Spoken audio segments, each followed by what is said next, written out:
Hello and welcome to the Navy Blue Corner. I'm Ian, joined as always by my good mate Lockie, and the Blues have done just enough to get over the line against Richmond to start the season 2-0.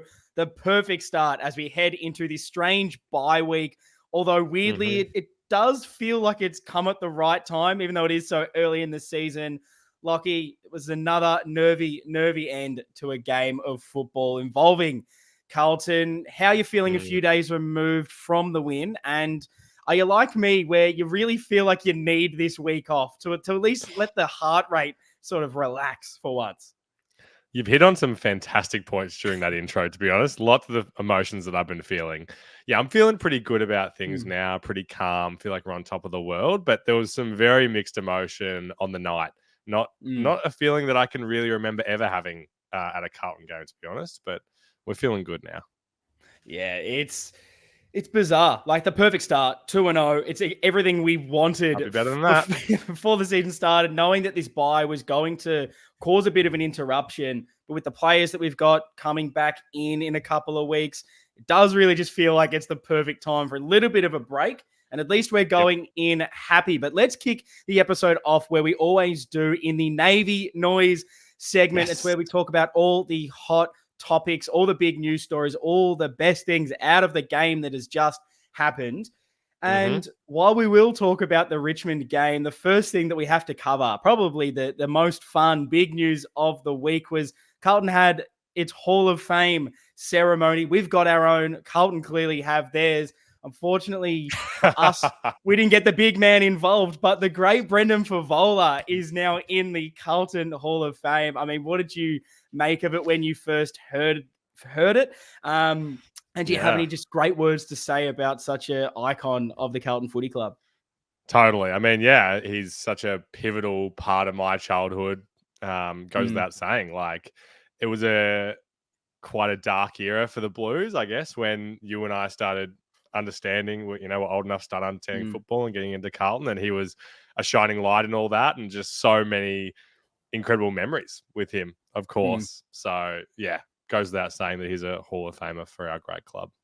Yeah, like so many people have said it, but we need to repeat it again. It's just when we were going to the footy every single week and there was not much to get excited about. You knew you weren't going to probably come away with too many victories. There was nothing really keeping you happy about the Carlton Footy Club, except for Fev. He was the reason you went. You knew he was going to kick a bag, and just one of the most trustworthy in front of goal kicks I've ever seen. Every time he got those dukes out and took a big clunk, you just knew, doesn't matter where he is on the ground, he'll go back and absolutely slot it. Do you have a favorite Fev moment or a couple that you want to throw out there?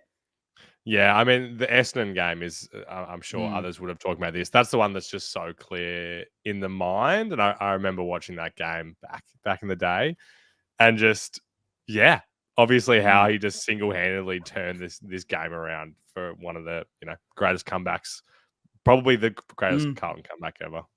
Yeah, no, he's a superstar. And I think the only other one that really I remember so vividly was that goal against Adelaide, where he still put that through the big sticks. I have no idea how that floated in there, but he's just every single big moment ever, that was Fev. He'd make it happen. And I guess with everything he has been through in his life and the sad, I guess, end to his Carlton career, it is an interesting thing when you talk about the Hall of Fame, and you do wonder with these football clubs and how kind of political it can get at certain stages, how long it would have taken for Fev to go in. Would I guess the club finally be over everything that happened and just be able to celebrate what he did on the football field and did for all the fans out there? Such an incredible human to the fans. So I think it's just such an amazing thing that I guess we finally moved on a little bit as a club, and we were able to honor such a great footballer. Yeah, so it was a good night all around. I'm sad I couldn't make it this year, but you obviously got the invite. Yeah, it was a lovely night. I'm definitely feeling it today. If I'm stumbling over my words a little bit, could be because I'm still kind of drunk. Who knows? It's been a big hungover day for me, trying to struggle through it. But no, the ceremony and the whole night was amazing. I was Yep. fortunate enough to go to the Best and Fairest at the end of last year, and just the vibes of the place then was amazing because of the season we just had. Finally, Carlton's playing some good football. Felt very much like that again. I've been to a few years Yeah. removed from that, and the vibe wasn't amazing, but at the moment, the pace is just absolutely jumping. And to go into it 2-0, I think that definitely helps. But no, Fev was great. Had an incredible speech. We know how sort of charismatic he is and great with his words. It was really emotional at times when he touched on obviously some of those lower points. And my big sort of takeaway from Fev was just the way he spoke about fans and the football club. He had a big moment. He was a massive St Kilda nuffy as a kid, and he was saying that before one of the grand finals, he was trying to get a signature from one of the St Kilda players, and they said no. They turned him down, and he went from that moment on, if I ever play AFL football, if I ever become anything, I'm never going to not sign an autograph because like that hurt me, and it made me not want to watch the footy. So I think that was the kind of character he was. I remember going to a few family days as a youngster, and he was always there signing autographs for way too long. He even mentioned there was a 2-hour family day, and he'd been then gone for 5 hours, and his wife's ringing him going, "Where are you, mate? You said it finished 2 hours ago." I was like, "I'm still signing autographs." And she's like, "You got to get out of there." And Fez goes, "No, I have to stay here until every single thing is signed." And that's a testament to what he was, not a perfect human being, but what he gave to the football club, I think you can never question. And we just need more people like that truly understand the fan base and are able to sort of give back in such a spectacular way. I just love Fev, big part of the childhood, of course. I love that. That's a couple of great anecdotes. So I hope you came away with a signature or two last night then. You must have. No, I'm not a big signature man. No, I was helping the great, and I love the plug, the WA Blues. I was helping them get a couple of lovely signatures for a few of their raffles and auctions to give away throughout the year. So if you're a WA Blues supporter, mate, you got to head over to their socials and go to a couple of events because there's going to be some big giveaways this year. It's going to be very, very exciting. But love it. Let's talk about the game that just happened, Lockie. Carlton v Richmond. Probably the biggest takeaway for me from the win was that we won another way. We found another way to win. Our biggest strength in probably that contest and center clearances was really taken away from us. I thought we struggled immensely in that area. Found a different way to win a game of footy, scoring through turnover. I've got to sort of ask you off that. Is it simply just a positive that we're adding new layers to our game, or is it a bit of a problem that we aren't seemingly winning in the areas that we have come to dominate, knowing that there were really, apart from the third quarter against Brisbane last week, we also weren't amazing in that area? Yeah, God, it's a great question. And like so many of your questions, it's a bit of both, I feel like. Don't fence it. No, this isn't going to be a fence hit. This is going to be, is there a difference between sitting on the fence and like having a foot on either side of the fence, like sitting on the fence, having a bit of both? I feel like that's different. Okay. Well, I'll hear reasoning before I absolutely abuse you. Yeah, I feel like it is good that we are able to win in other ways. In terms of and particularly in the way that we are scoring. Like, I think that is good. Like, there was concern in the preseason of us being one-dimensional in that regard. And are we just going to have to use kind of brute force and effort, etc., to get all our goals, that kind of thing.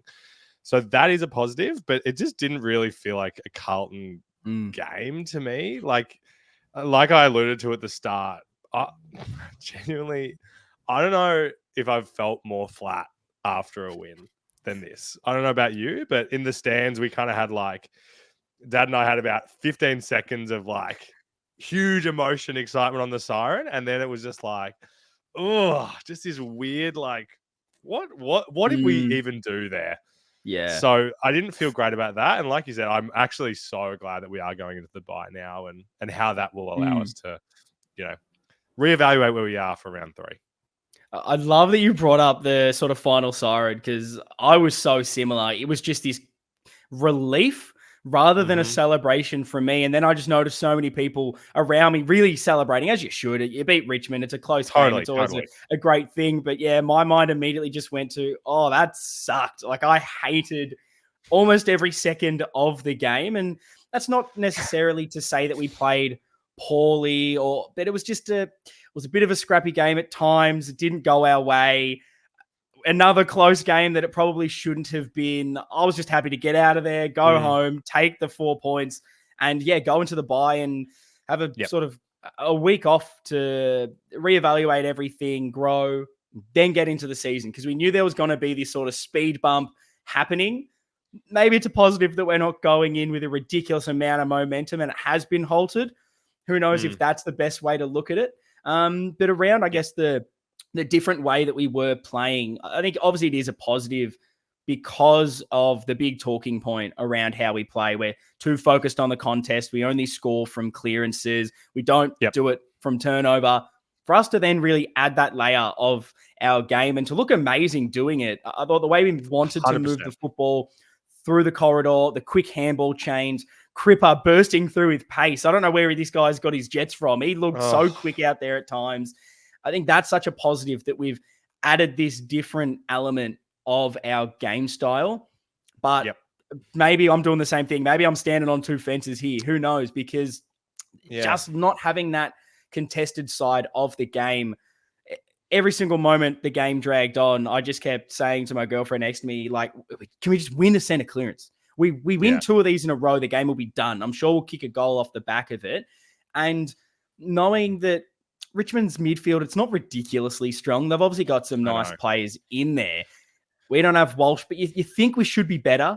And the game, as the game went on, Prestia goes off. They had a lot of injuries, no rotations by the end. I was pretty disappointed in how our clearances and contested game was playing out. Like, just to throw some stats out there, center clearances, we were -3, then +1, and then -2 for the quarters. And then contested possessions, first quarter, we were -16. Third quarter, we were -13. And then weirdly, the 2 quarters I thought we were best in, second and the last, +8 and +10. So clearly when we are winning that contested ball, we are functioning better as a team. But yeah, really disappointed that we just weren't able to go over the top of them in that aspect. Yeah, I agree. I mean, I'm definitely not, neither of us is saying that it was just a game full of negatives, because obviously won and there were lots of good things. I think the tackling and the pressure is one that we could touch on as being a positive part. And I guess another one that you can look at really positive or negative way was the inside 50s, because it felt like we had so many. So I went back and had a look. And so what has there been? There's been 13 games or something for the season so far. And we had the most inside 50s of any team in those 13 games. So it's like to have 65 inside 50s and kick that score, it shows that we were so much better than them. The fact that we were able to get it in so much, and then to not convert better, like that was the really disappointing part for me, that if we're getting the ball inside that many times, you can't be winning by a point doing that. Yeah, no, I agree. It's interesting, the narrative that kind of came out of the game after the win. It was so much about Richmond and that Carlton weren't great, and I can understand that. It's definitely part of the story of the game. I really thought it was more, we probably should have won by a lot. And that was kind of my next question I wanted to ask you. Did you find that we were lucky to win in the close one, or were we unlucky not to win by more? Oh, definitely the latter. Yeah. At 3/4 time, we were down, no stress. Yeah. A few minutes to go. I genuinely wasn't stressed. I just felt like we were going to win it. So different to the Brisbane game. Yeah, it's such a strange thing. Like, start of the game, we kicked those first 2 goals. We're moving the ball at an electric pace through the corridor, and I'm starting to go, okay, here we go, 100-point win. Can go sit back and relax. And I think the frustrating part, and credit to Richmond on this, was it seemingly every time we scored a goal, and maybe it took us 5-10 minutes to get one, the amount of times they immediately, within the next minute, kicked one back, and just kept happening. And maybe that was a part of why it was so hard for us to get a bit of momentum in this game. Just the deflating nature of, you've worked so hard to get one, and to see one go the other way so quickly, it hurts, and maybe there is an element of that. But yeah, second quarter, we could have completely blown that game away. Had a tremendous amount of inside 50s, and I think the quality of inside 50s and the looks at goal we seem to be generating, getting the ball into those better areas, that's been a massive improvement already, I would say. If you look at the second half last week, this whole game, I thought we were moving the ball better in that final arc, which is, it's tough because we probably don't have our best forward line out there at the moment. It's been an area that has chopped and changed a lot. Hard to get a bit of cohesion and chemistry down there, but we are doing so well with what we're getting. But yeah, just converting second quarter, converting in the last as well. You know, it's been spoken about a lot, but you know, Charlie kicks that goal, goes back. We probably win that by 3 or 4 goals. You know, that's just kind of how it happens. So yeah, I'm definitely in the camp that we were unlucky not to win by more, but still very happy to finally get away with the win because it was looking nervy in the last minute or so. It was. And I'm glad you mentioned it because I was going to. When the play that led up to that Curnow miss in the fourth, that just felt so pivotal in the narrative of the game. The way they turned it over, the way that Cunningham just beautifully hit Charlie, and that would have put us up by like 3 goals. And I completely agree with you. If that went through, the game's done and we're going to keep going. And that was the moment and it's just these individual things. And you go down the other end and Kemp has an individual mistake that leads to their goal. It's all microscopic individual moments that if they don't happen, or if it's a slightly different decision, the whole game is different. And what I'm going to say now may be like the dumbest thing ever, but I don't know. And I kind of want to know your thoughts on it. This is obviously just like a luck thing, but there were so many stages in that game. It just felt like the ball was bouncing straight to Richmond, and like all the luck of the ball's around the stoppage and it just somehow fumbles out to a Richmond player by himself, or a Richmond player completely shanks the kick, hits another Richmond player on the chest. It felt like those little things were happening quite a lot. And, you know, again, credit to Richmond for being able to be in the right spots and damage you off the back of that and crumb and kick those goals. But, you know, it slightly goes your way on another day. You maybe don't fumble and don't make that mistake. You go back and kick your goal. You take a few more set shots and nail them, and the margin completely changes. And yeah, I thought you mentioned the tackle pressure. I thought that was another massive positive. Last week we saw how we started the game slow. When we finally brought that manic pressure, the game changed for us. That was really there consistently for the whole game. You know, we were plus 14 in the first quarter for tackles, plus 1 in the second. Third quarter, we were plus 40. We were still killing it with the pressure. Last quarter, we lost by 1, but when you are trying to hold on at certain stages, I understand how that kind of played out. But is it such a... How are you seeing, I guess, the difference in when we are able to bring the pressure and what that kind of does mean to us, even if we are losing that contested battle? Yeah. Oh my God. It's enormous. The feeling I had about the pressure in this game was even heightened to anything I kind of felt last year. I don't know if it's something that we focused on in the off season, but and it wasn't just the same guys over and over with the tackling the pressure. Like, I mean, Fogarty, my God, I don't know who taught him how to tackle, but no one is going to get past him when he tries to lay one. And suddenly there's a whole group of guys that are just giving that extra effort. There's so many that come to mind. The TDK lunging tackle, holding the ball that he gets, like that's the stuff that you don't expect to see from guys like that. And it makes such a difference for us. And it probably set the tone early on the game as well. There was that sort of Newman and Gov gang tackle on Dusty to win a free kick. And there was just a few of those big moments where Richmond could have easily been out. Our defender held strong, got that tackle, won the free kick for us. And it's just such a massive positive. That's been something for years we've said, you know, what are we? What does Carlton sort of stand for? What are we doing out there? And now it feels like you can kind of expect us to be a really grueling pressure team, everyone hounding, everyone chasing. And when we are able to do that, it really does just make us so much better. And yeah, even if we aren't winning the contested side, because I think last week against Brisbane, we weren't winning the contest. We weren't bringing any pressure.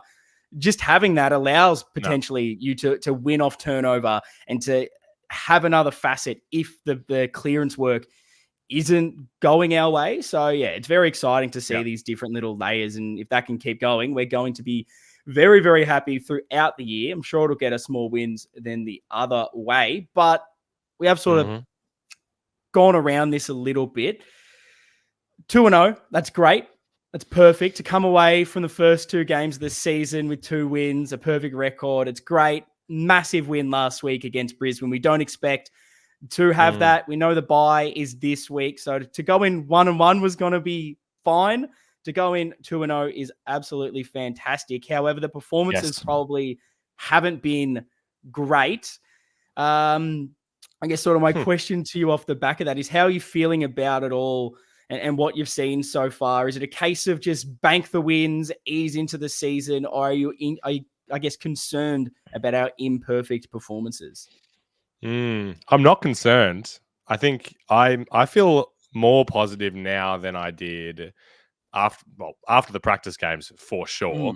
But even before the practice games, I think if I think back a month or 6 weeks ago, I think after seeing what I've seen, I feel even more confident. I liked what Vossi talked about in his post-game presser. Like, Jay, you want the people to be transparent, Ian. I thought he was incredibly transparent about his talk about how we tackled the preseason and how we've tried to attack this bye. I thought that was amazing insight. And if that's true, then that adds another level of confidence to me here, that maybe we weren't putting the players in the best position to win these 2 games, but trying to set ourselves up the best for the long run. So if you look at it with that frame, I'll absolutely take it. Yeah, it was such an interesting thing for Vossi to say. I wasn't expecting that kind of insight, so I love to hear about it. And when you watch the game, it did make sense. I was a bit disappointed on the night that we weren't really able to outrun Richmond and run over the top, knowing they were so down on rotations with the injuries they had. But we looked so gassed out there. And it makes sense now that you know that they were on these really heavy training loads, that it was almost like another kind of mini preseason. We didn't maybe back off as much as you would when the season does begin. That's the reason. And maybe that goes to why we're a little bit average in front of goal at times, because does the tiredness sort of take over? That's another interesting perspective you can have from it. But yeah, if that's what's going to allow us to take the week off and still be at a really high standard, that's such a big, big thing for us. So I'm really excited to see how fitness-wise we are, considering we've just had 2 massive close games. We've had to play to the final siren twice. For sure. And it honestly added a different layer of perspective to me for a bunch of players that straight after the game, I was like, I don't know how I'm feeling about them at the moment. Whether it's guys like Williams and Fantasia, who both seemingly were like key examples of guys that were gassed in the second half of these last couple of games, or guys where like Ollie Hollands, Cottrell, these are the guys that are probably running the most in these games, the guys that are doing the most Ks, maybe the ones that would be the most affected by this preseason plan. So it just adds a whole nother layer to me of, I think we're so fortunate to be in this position now. And a lot of this needs to be reevaluated in a couple of weeks once we see a different, the work after the bye. Oh, absolutely agree. It's such an interesting thing to look at and try to delve into. I wonder if, we don't have a really close game against Brisbane, whether you then run out that Richmond game so much better, or vice versa, because the games aren't close. And maybe that's the best thing for us, that we did. Not only did we have this really high training and a lot of conditioning, but now you've had those massive, massive close games. You've had to give everything to then come away with the wins as a positive on top of that, can really consolidate with the week off and go in with a really strong vibe. But speaking of those sort of close contests, the stat came out immediately after that game that we are the first team in history to do this, and it's absolutely wild. Our last 6 wins have been by 6 points or under. We beat Collingwood. I think theirs was like 7 points or under. So absolutely cop that. Love to see us take a record off them. But the question off the back of this is it just luck? Oh, I feel like we answered this exact question last week when it was 5 in a row. Because it just doesn't, yeah, it doesn't feel like it. It just, I feel like we need like a side by side of the last minute or so of a bunch of these games versus a year or 2 years ago.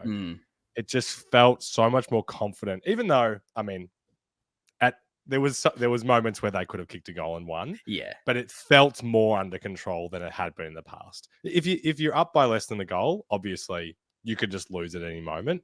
So there is some luck involved, but I don't think a poor team would win 6 in a row by 6 or under. Yeah. I mean, there's always some part of luck in this. Ball bounces your way. You're able Of to course. be there at the right moments. But yeah, if it happens this much, it's definitely not. And you can see by actually just watching the game. If you look at the result, maybe you're saying, gee, Yeah. Carlton really lucky. They just keep scraping through. But when Exactly you're right. watching it actually play out, you're noticing those little things that the maturity from 2 years ago, we finished the season losing 2 tight games. And all we had to say out the back of it was, maybe we just can't do it. Maybe this group does not have what it takes mentally to hold out these games. Like, I really think about that Melbourne game that we lost and just the differences in, we have possession, there's 30 or so seconds to go. And it's like we don't necessarily know what we needed to do in that scenario. Whereas now, and I think it was Lee Montagna on First Crack that really highlighted just the little smart things that we were doing in that final quarter. There's the Jack Carroll on the ground, just, dribble kicking it, so it goes out of bounds, but just out of the contest enough that we can give ourselves a couple of seconds, no holding the ball. TDK into our forward line, knows that they've got the defensive outnumber. So instead of just kicking it in the air to Charlie and knowing they'll rebound, just dribbles along the ground, kind of panic ball inside 50. There's so many little things that we're now doing and getting the ball in the right places, getting Charlie back behind the ball. Yeah, we love that. It's clear that we've trained this, and for us to now have that mentality piece of winning those games and being able to have that confidence that we can hold on and come from behind if we need to, it's just absolutely massive. Like, we're talking about a team that couldn't do it 2 years ago to now it feels like we can't lose these close games.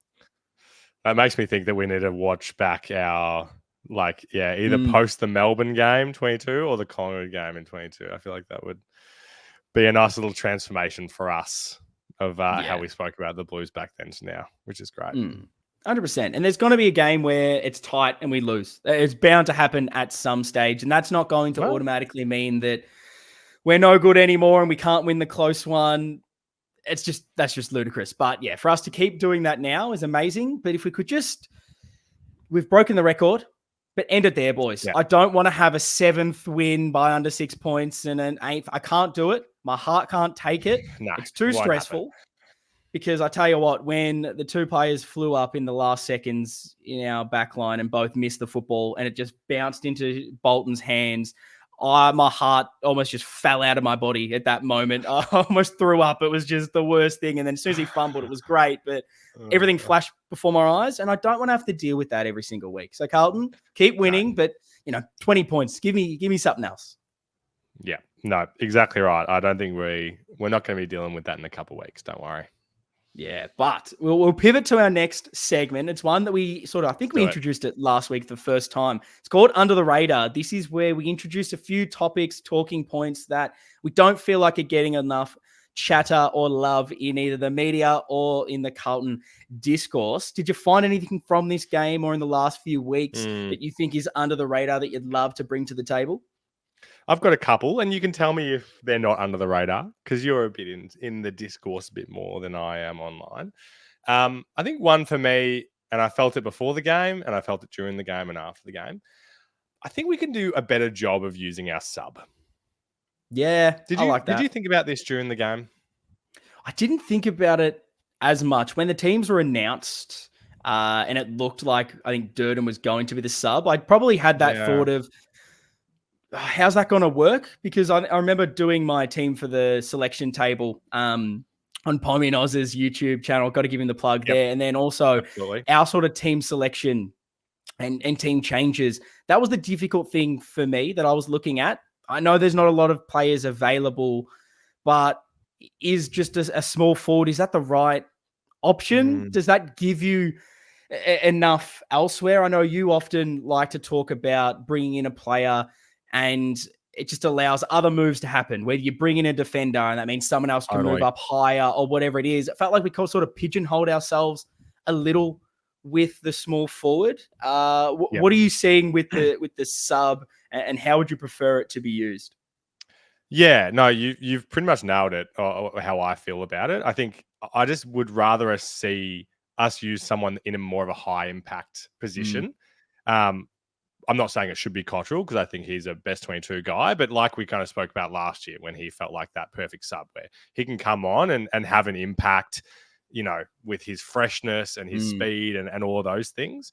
Whereas, and I can understand that maybe the plan was, hey, if we have no injuries, Fantasia will be the one that we sub off and it'll be a like for like. I get that to an extent, but I also just don't feel like, even if that is the plan, we could unleash someone with I don't know, just a bit more of a high impact player. And I know that the options for that aren't massive. Like it might mean a debut for like Binns or Moyer or something like that.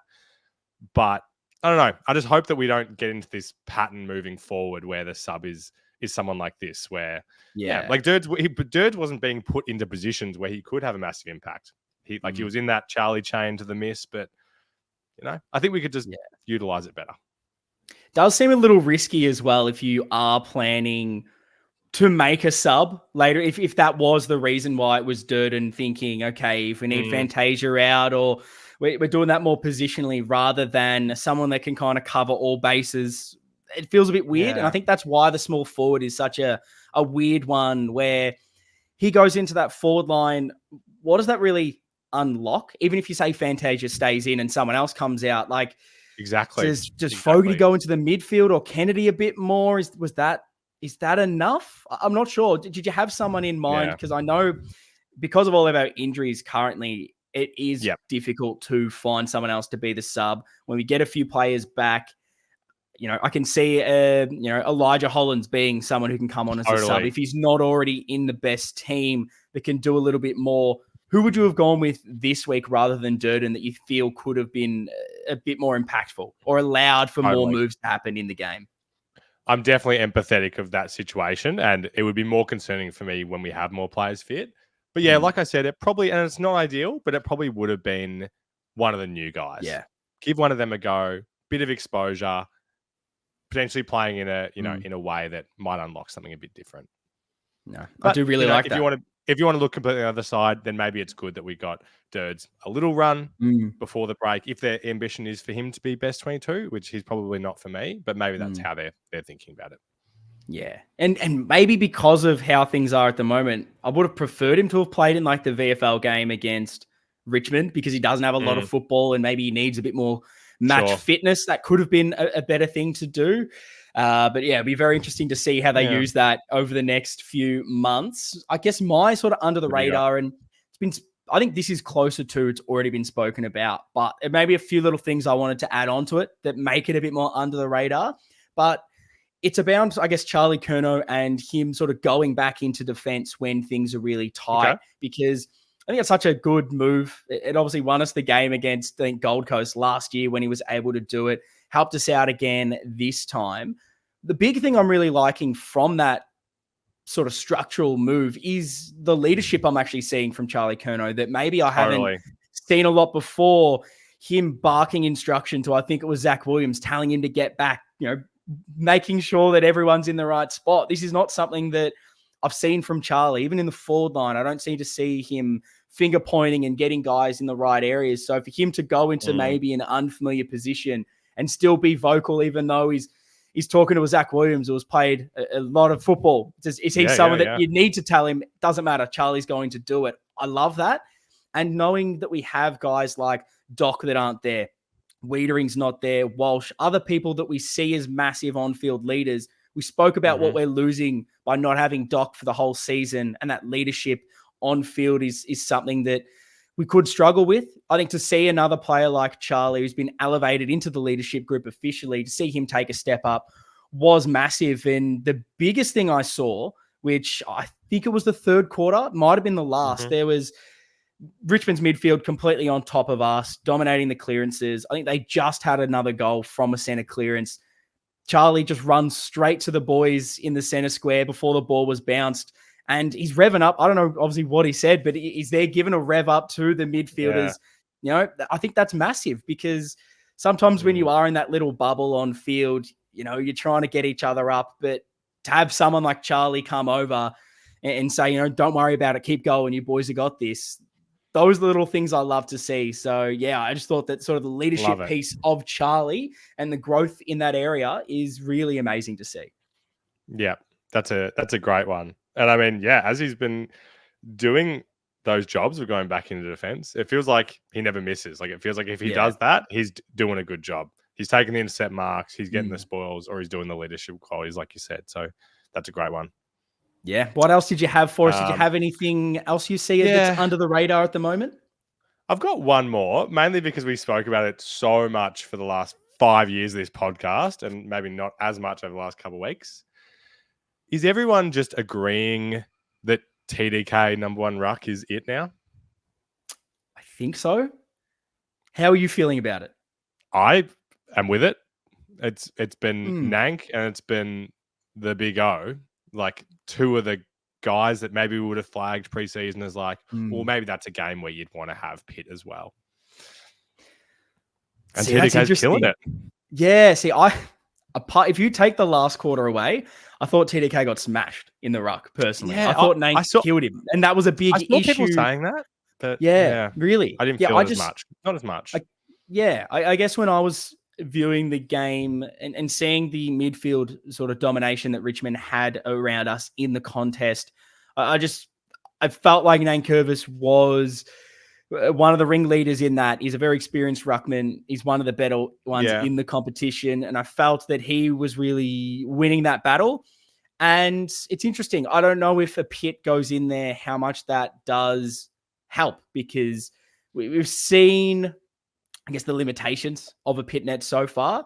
Maybe once he is, fully healthy and ready to go, that we're going to get a lot more out of him. Not writing him off at all. I think there's still potential for Pitt. He's still quite young in the ruck sort of age. A lot of ruckmen tend to be a bit better as they get older anyway. But I think that it's an interesting one, because would he have done any better in that situation? By the end, Nankervis went in a little bit underdone, and that last quarter I probably struggled, and maybe he did need a bit more of a rest, and that's where De Koning stood up. And I'm not just saying that it's because Nankervis was not 100%, and that's why De Koning played well. Clearly, regardless, you still have to do it, and I was really impressed with what he did in the last quarter. But I do wonder whether it's not 100% just yet. I like what I'm seeing from Harry in the ruck, and I like what it allows other players to do around him. But I maybe disagree in thinking that was the game where I'm continually going, okay, yes, this is 100% perfect. There's no problems with it. But I'm keen to hear your take on why you're definitely like 100% at the moment saying it's TDK and Harry. Yeah, I mean, I'm not saying it's perfect. That's for sure. I think, you pointed out that there's definitely two sides to this. One side is, how is TDK himself going in these situations? And the other side is, if it was Pitt and TDK, is that better holistically? I think we can agree that on the latter, it's not. Like, holistically, having Pitt there for what he does, and the fact that takes away a player, likely a small player, someone that's adding the pressure, all those things, that's not where we're at. I don't know. I saw some people saying similar to you, where it was like, wow, TDK's fourth quarter, thank God, or else you would have said that he was super beaten. I don't know. I just didn't see it as much that way. I felt like a lot more of the center influence was the mids and the lack of impact from a few of our mids rather than Nank himself. Even though he played a really good game, I felt like it was more of an even battle between each of them. And I personally don't think we actually need to be having a clear winner in the ruck each week to be a really good team. Because with having TDK and Harry as our two rucks, like, the benefits that come that aren't in the ruck contest from those two is fantastic. It's huge. And it's, even though I don't think he won the ruck duel, I agree with you in saying the sort of difference in what it would have been in previous years, I guess, if Tom was by himself, he would have been Out of completely sight.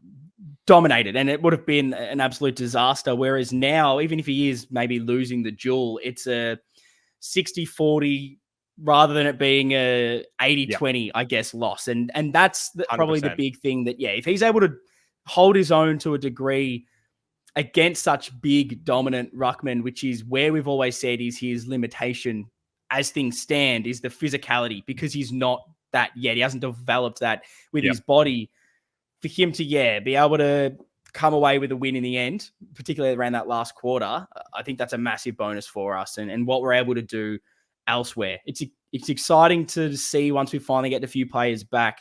On top of that, how much difference not having to play two rucks is going to be, because I'm not sure we've 100% seen the positive because of the personnel we haven't had available. It's exciting. Nailed it. 100%. So look, that's honestly going to be a lot of the chatter from the game. But we got to get into one of our fun segments, because Carlton have had their Hall of Fame ceremony. They had the proceedings last night. So I think it's about time that we jump into our Hall of Fame. Ladies and gentlemen, it is time for the ceremony of ceremonies. Straighten your tie, adjust your monocle, and raise a pinky for the Navy Blue Corner Hall of Fame.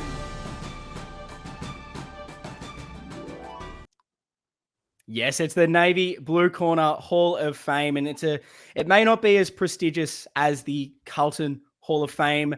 To some, they have to wear suits, you have to do all that, but we still have to keep the tie on. That's it. Doesn't matter what else you're wearing. As long as you've got a tie, you can be at the event. That's how we do things here. And our Hall of Fame, while some tend to honor past legends and greats of the football club, ours is really to honor and induct every single week something that has got us excited, something that's made us laugh, maybe made us angry. Who knows? Something in the community around the Carlton Football Club that we have seen that we want to induct every single week. There'll be one from Lockie, one from myself, and drop it in the comments. Head over to the socials at Navy Blue Corner. Let us know what you want to induct, because if you start bringing them in, we will induct one from the listeners as well. Keen to get stuck in, keen to know who you've got to induct this week. This up too much.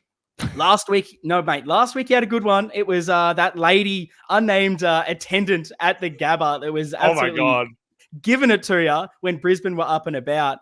And so is it another staff member that you're hurling abuse to and getting kicked out of the ground this week, Lockie? Who is it? Who's going into the Hall of Fame? I'm laughing because I've literally just realized that this story involves unnamed attendant number 2. He's done it again. I know. I didn't realize I have details. This underlying bias. You hate, hospitality workers. You hate, the people that are doing the tough jobs out there, Lockie. Not at all. That was me. No, I feel like this segment's going to evolve into just story time, like one of us just sharing a story each week from the past week. But anyway, I alluded to this one to you over text, I think, at the end of last week. But my Hall of Fame inductee is going to be the MCC and their dress code. Ooh, because it's something that has been in place for obviously decades with the MCC. People, they take it very seriously, how prestigious it is and everything, even though it's basically exactly the same as everything else in the ground. But after the game, our mutual friend Josh was keen to grab a beer. He's a pleb, not in the MCC section. Obviously. So I'm texting him and I'm like, find a way to get in here. He appears, he's in the bar, but he's just wearing a white t-shirt. Oh no. You need what to does that mean? Shirt, Lockie. Within no time, security have seen him. They come over. The SWAT team has come in to clean him up. They circle and they're like, mate, you're not MCC. Where's your collar? So, of course, they're telling him to get out and he's about to leave. And then one of the friends that we're with, she was also wearing a tee, but he's wearing an open collared shirt over the top. Big brain, straight onto Josh. Now he's got the collar on. The security comes back 30 seconds later, has a look, and walks away. Just laughable. Laughable how easily boycottable this is, because females don't have to wear collars. Yeah, I was going to ask. I don't know how it works for the females. Are they allowed to just wear anything? Do they have to wear a cocktail dress? What's going on? Because we have to wear, obviously, the collar. They're just a t-shirt's fine to get in. How That's ridiculous is bizarre. that? Then now one collar to another, and now everything's right in the world. So that's my inductee. Maybe we should trial this. Maybe we should see how far we could possibly go in this scenario. I like it. See how ridiculous, because you have to have a collar. Maybe that's all you've got. You've taped a collar to a t-shirt. You've sewn it in. Does that count? Is that enough? How comically large can you make your collar before? Does the collar have to be around the neck? Maybe you've cut it off your shirt and put it around your wrist. Maybe that's enough. We need to examine the legislation and see how rogue we can get. I like where your head's at. But I will have a bit of a gripe with the MCC, because I understand the whole idea is, okay, we're a little bit more fancy. We've got to have the collared shirt. Yet you can chuck, like, I saw, old mate, your man, with the footy jumper over the top. Now, if I'm in the MCC, surely that's not allowed. I can't believe things like that are apparently fine. It's like, well, he's still got the collared shirt, but you can just wear the jumper. But apparently, take the collar away and it's no good. It's bizarre. Did you just your mate a guest of the show, a friend of the show? The great J-Rob. We love him. We absolutely love him. Big shout out. But I like that he's toeing the line. He's going, no, stuff you. I'm wearing my collar. True. Kick me out. Have fun. It's true. He's a rule breaker. All right, what have you got? Because you talked this segment up, so you got to deliver now. Oh, yeah. See, this is the interesting one. I do have an unnamed, MCG bathrooms. That was Marvel, and I haven't been there yet. So there could be something else that happens this season with Marvel once we're there. But this does kind of go to an unnamed attendant, unnamed star. But in have to rename the segment. Such a positive way, because I have a very strict rule with the football. There's only one, and that is the only way that you get jam donuts after the game is if Carlton win. It was something that was very much as a child. Maybe this is just trauma, and maybe it's just smart by my parents saying, like, oh, gee, I don't have to go and get donuts because we've lost. Oh, it's only if you win you get them, buddy. And we just got to save some money and time. But finally, we get a dub. We beat Richmond, and it's donut time. Tell you what, it was a nervous wait. So there's multiple lines in this donut establishment, and I'm having a look here, and it's 6 jam donuts. That's what everyone's getting. There are not many jam donuts left in the warmer. I'm starting to stress. I'm starting to have a look at the lines and being like, okay, which staff are moving faster here? This line's a little bit longer than the other one. I'm going to run out. Tell you what, into the Hall of Fame goes whoever was the attendant in my line. Oh, my God. I've never seen someone move faster. While the other line was, what would you like? 6 donuts. Okay, we'll slowly get 6 donuts. This person, was that with jam? 6 donuts. Bang, bang, bang. We're getting them out here. Next person, out of the way. You pay. I don't even care if you pay. We're just handing out donuts. They're throwing them at everyone. I reckon there was probably about 4 left after we snagged our 6. So absolute stiff if you were after me in the line. You missed out, but I'm happy. I got my donut. So big shout out to the service attendant at that place. I've never seen them move so well to ensure that I got my 6 jammies. Well said. I think we do need to change this segment to just attendant watch, and then we'll make Hall of Fame something different. And I could so imagine you, after a few footy beers as well, being in one of those lines and seeing a Richmond supporter in the line as well. And you don't get them. Slap. I've said this. There is a finite amount of donuts. Winners only. I have jokingly said, and I wonder when it will happen, that I'll be walking past someone, they've lost, they've got the donuts, and it's just a slap out of the hands being like, what are you doing, mate? Losers don't get your donuts. It just, it has to happen one day. And I think if I'm about to miss out on mine, it's probably going to happen. There'll be a Richmond kid that is going to be crying because he's just lost his donuts. But that's the Hall of Fame this week. Let us know if you ran into something strange at the football, if you saw anything funny that you liked from the game. If you want to just have a rant, chuck it in the comments right now on YouTube, on the Blue Abroad channel. Make sure you subscribe if you haven't already. If you're here watching this, what are you doing? Subscribe, but then leave a comment, leave what you'd want to induct this week. And if you're listening in podcast form, over the socials at Navy Blue Corner, links will be in the show notes in the description to make it only one click away. But speaking of the listeners, speaking of the viewers, we like to get them involved in the podcast, and this is their segment it is the big hot seat that they get to throw us in every single week with the listener questions. We ask them on Twitter. So, mate, you've got to follow the socials if you want to send in a question. Twitter and Instagram, normally where we do it. I was lazy, so it was just Twitter. This week, what are the people asking, Lockie? So these all fall into a nice little category altogether because they all address a certain player. 4 different players, 4 questions, 4 players. And this is what I'm going to ask from you is I want general vibe on this player, whether you would play him against North and whether you think he'll play against North. Ooh, so kind of like, will the club play him? Like will you play him? And maybe just a few words on the player. Huge. So I'm going to start with the great man, Adrian Sal. Does Orazio need a spell? Ooh, not the player I thought was going to be thrown out there.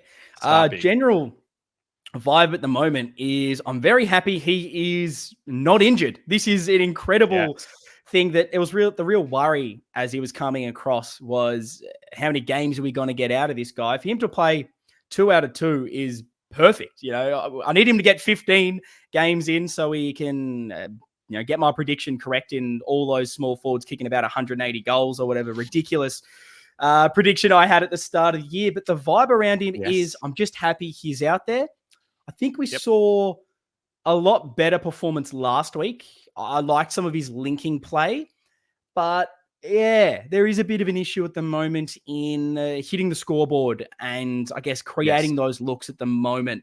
Thought he was quite down in that Richmond game. A lot of those small forwards, still a bit of an issue. Would I play him against North?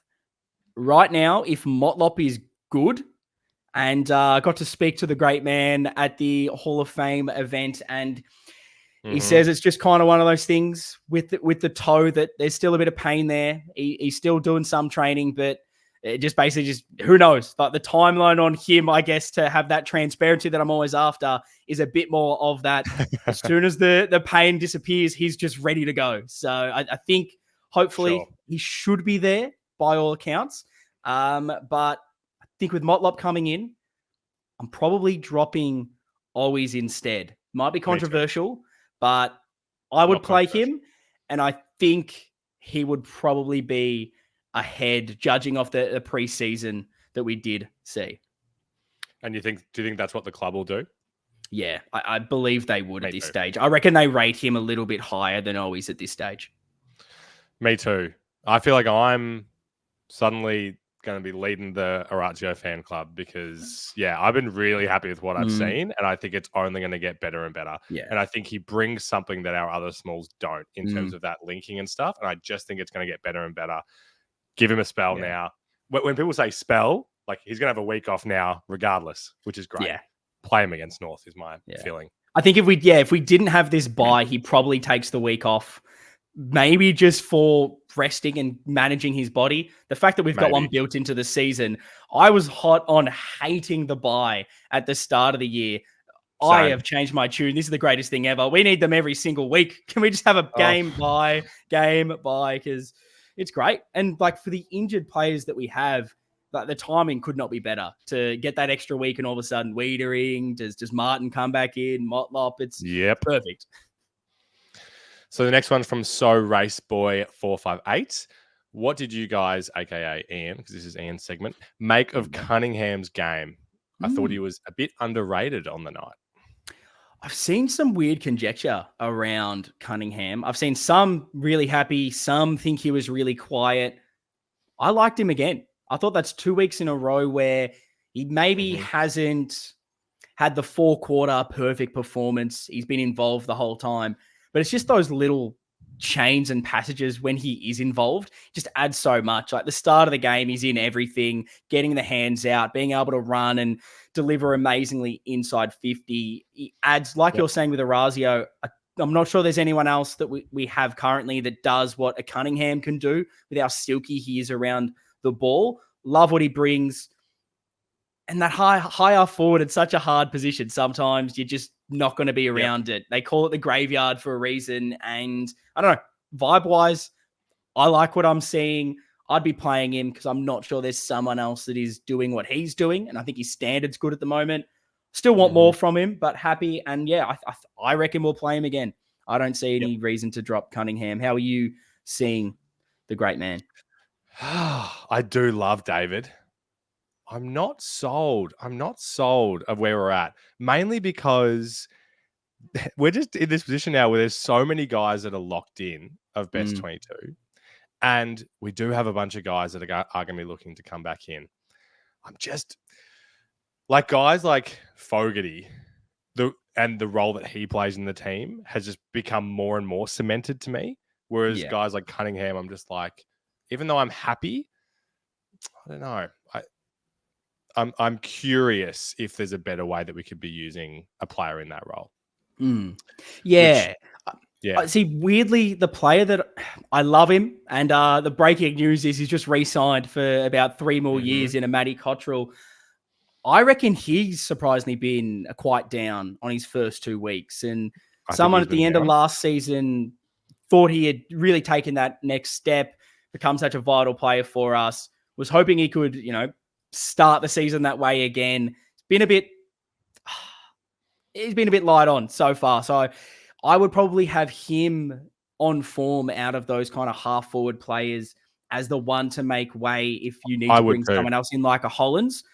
And but that doesn't mean that he's completely out of contention. And what I do like from him, and I'll probably say the same thing on an Adam Chera, who's been probably down in the first 2 weeks. It's about whenever you get that opportunity, you take it. And Chera has that shot in front of goal, gets it, beautiful. Same again for Cottrell, has that set shot, make sure of it. Those are the little things you need to be doing when you're not playing great football. And so, it hasn't been amazing, but I think I have Cunners just over Cottrell on form right now. Yep, I'm actually in full agreement with that. You can take this question where you want. I was going to focus on Elijah, and you have mentioned him. So from Brad Nickel, he mentioned another winger. Ollie Holland's form is a slight concern. So with the potential inclusion of Elijah against North, and hopefully we'll see a bit more of him, who do we expect Elijah to come in for? Yeah, no, I agree. I think he's another that probably hasn't been at his best that we have seen. Impact's and not he's still so young. We know he's going to be playing better football. Maybe I like that you brought up the heavy training loads maybe hurting those bigger runners. Although you could say I think Akers has still been incredible and it hasn't really affected him. I think, going into the season, it was very much it's Akers and Holland's wings all year. But I don't know, with form tending a certain way, is there room for Ollie to come out of that team? Potentially. I think right now, I'm not sure there is a player that has really knocked down the door enough to warrant him coming in over an Ollie because of the runs on the board. As far as Elijah, I reckon he comes straight in if I'm making the decision. So do I. Because of what I saw in the preseason. Thought he was one of our better players. It was him and Harry were the two that I was really blown away with and loving every single thing that they were bringing to the table. Yep. Who comes out? That's really tough. It might depend on who else is available because I think Lewis Young would come out for Wiedering. Agreed. Had a bit of a poor game, unfortunately. After the big one against Brisbane, he was back to that little just panicking a little bit where you just start to feel really nervous when the ball goes near him. But he's doing a job and he's doing it better than anyone else I think we have available at the moment. So I really love that he's out there giving everything. You got Walsh, Motlop, Martin, and him. And who comes out? I think that Walsh, because he is a while away, it probably allows Carroll for me to stay in that team. Motlop would come in for Owies. Martin would be the one I would probably have coming in for Kennedy. Me too. But if Martin isn't available, I reckon Hollands just probably takes that Kennedy spot. So do I. I think he's been someone that's been a little underwhelming. I'm aware we're asking him to play a bit of a different role in that sort of forward midfield split, but I think we'll be able to get a lot more out of an Elijah. But I think, regardless, I'm finding a way to bring him into the team. Aligned as always, Brownie. This is what we love to see. I'm in agreement. It's not Kennedy's fault. He's in this spot. He's doing the role that he's being asked to. But I think we need one of these other guys to do it. But I think it has shown. I mean, it's tough to disagree with this. We need to have someone in that role in this team. Yeah. We cannot just be rolling with 2 marking threats up forward. It's not enough. So I agree that Kennedy's probably the best option we have right now, but man. And it's really nice to, I guess, see the depth as well that we've kind of got on display. We were so worried and nervous heading into the season. It wasn't just that we had kind of written off us against Brisbane, but there was a growing concern in, what if we also lose to Richmond and we go into the break 0-2 because we have so many players out? All of a sudden, you go in the opposite with 2 wins and the depth starts to look good. We've seen some of these players step up and play some really pivotal roles. And other players, take that gap that we needed them to. And it's a good position to be in now where we're talking about some players coming in and it is a little bit difficult to make way. And I like around this Elijah Hollands, Cottrell, those sorts of players where it's not going to be every single week just on, this player has to play every single week. You can rotate it. And just because someone's out on form doesn't mean that they won't go back into the team at some stage. There's a lot to rotate through this team. The competition for spots is going to be great to see. It's a battle that once these guys are healthy, us selecting the team every week, it's one of the most difficult jobs in the league right now.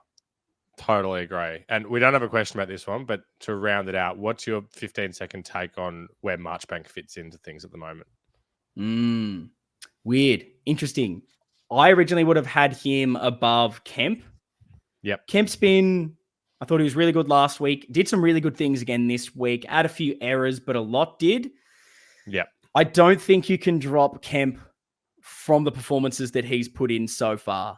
So once Marchie's back, he has to prove it, and then maybe it's a few down weeks before I'm changing things. Yeah. And you wouldn't play all 4? No, I'm not playing all 4. Unless, I don't know, maybe if there's a lineup where there's heaps of tall forwards and matchup-wise, you think it'll work. Yeah. Yeah. It feels like last year when we all probably wanted like a George Hewitt in there over a Kennedy, but Kennedy comes in and plays the better role. So you can't come in and then vice versa. Now Hewitt's playing really good football. I'd probably want Kennedy in, but you can't have it. And yeah, that might be the circumstance around why the players in the team will be while they'll hold their spot. Yep. Agree. And let's round it out with a guy that, hasn't had much airtime on the podcast this year. Will we see more of it? So from our good friend Jacqueline Hunt, how would you use Harry Lemmy? Are you waiting until there's an injury, or could he potentially be included as a third tall? That's something we've really talked about. It's very interesting. If you need another marking option, we've got a guy there. Yeah. I was curious to see what they would do with the ruck situation because De Koning's rucking all the time. Harry's going in there, and that's Mackay, that is. Whether you'd see a guy like a Lemmy get some game time with that structure rather than it being a pit if we need it at certain stages. I'm probably in the camp where I don't think there's much of a need to throw him in just yet. Keep developing. I want to see a bit more before he does make his debut. But yeah, I think if there is an injury, and God forbid there can't be. It's not happening. Not putting in the universe.